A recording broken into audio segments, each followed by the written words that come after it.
জায়গার ক্ষেত্রে এই কোরআনে শিফা শব্দ বলা হয়েছে দুইটা জায়গায়। কয়টা জায়গায়?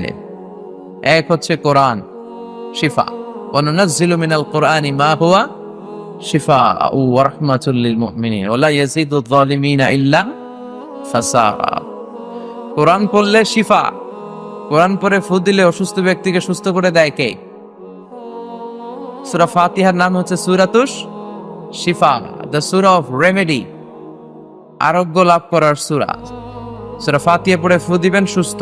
বিশ্বাস হয় নাকি সন্দেহ সন্দেহ লাগে? সন্দেহ লাগলে কিন্তু ভালো হবে না, বিশ্বাস হইতে হবে। আপনার ইমানে যদি ঝামেলা থাকে তাহলে কিন্তু হবে না। অনেকে বলে হুজুর কত সূরা ফাতিহা পড়ে ফু দিলাম কোনো কাম হয় না। এরকম ডাকাইত আছে না? নাই, ওটা ডাকাইত। এটা কি? ওর ইমানে ঝামেলা। আপনার ইমান থাকতে হবে। ফু আর ফু পার্থক্য আছে না? নাই। কেউ সারাদিন ফু দিয়ে মোমবাতি নিভাতে পারে না, আর অনেকে ফু দেয় পানির মধ্যে আগুন ধরে যায়। আছে না? নাই। এজন্য বিশ্বাস থাকতে হবে। বিশ্বাস নিয়ে, ইখলাস নিয়ে যদি আপনি সূরা ফাতিহা পড়ে ফু দেন, অসুস্থকে সুস্থ করে দিবে কে?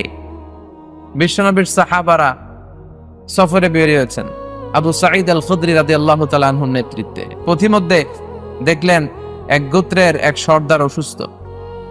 সামনে গেলেন, কি হয়েছে জিজ্ঞেস করলেন। সবাই বলে আমাদের নেতাকে, কোনো বর্ণনা এসেছে আকরাব একটা বিচ্ছু, কোথাও এসেছে সুবহান একটা সাপ কামড় দিয়েছে, হাইয়া কামড় দেয়াতে সে বিষাক্ত হয়ে মারা যাবার উপক্রম। অনেক মন্ত্র ও তন্ত্র পড়ে অনেকে ফু দিচ্ছে, ছু মন্তর ছু কালিকুত্তার গু। ছোট বাচ্চারা এরকম মন্ত্র পড়ে না, কিন্তু মন্ত্রে কাজ হচ্ছে না। বিশ্বনবীর সাহাবা বললেন আমার কাছে এমন এক জিনিস জানা আছে যেটা পড়ে ফু দিলে আল্লাহ ভালো করে দিবে। সুবহানাল্লাহ, সুবহানাল্লাহ বললেন আসো। আবু সাঈদ খুদরি এসে শর্ত করলেন যে আমাকে ছাগল দিতে হবে এক পাল, ফু দিব, রুকিয়া করবো। এটাকে বলে রুকিয়া, মানে ঝাড়ফুঁক। তাবিজ ঝুরানো নিষেধ, কিন্তু ঝাড়ফুঁক করাকে সুন্নাহ বানিয়ে দিয়েছে বিশ্বনবী মুহাম্মদ সাল্লাল্লাহু আলাইহি ওয়াসাল্লাম। ঝাড়ফুঁক করবেন, তাবিজ ঝুলাবেন না। অনেকের তাবিজ আছে না? নাই।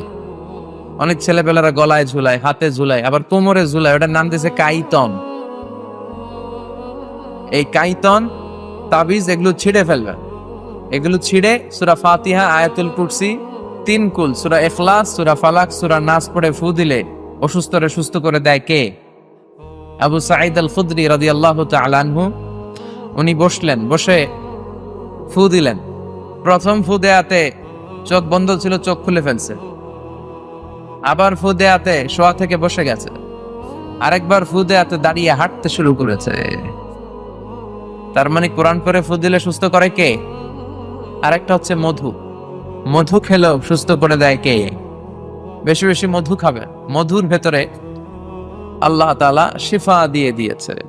তো বিশ্বনবীর সুন্নাহ আছে যেখানে বরকত আছে সেখানে।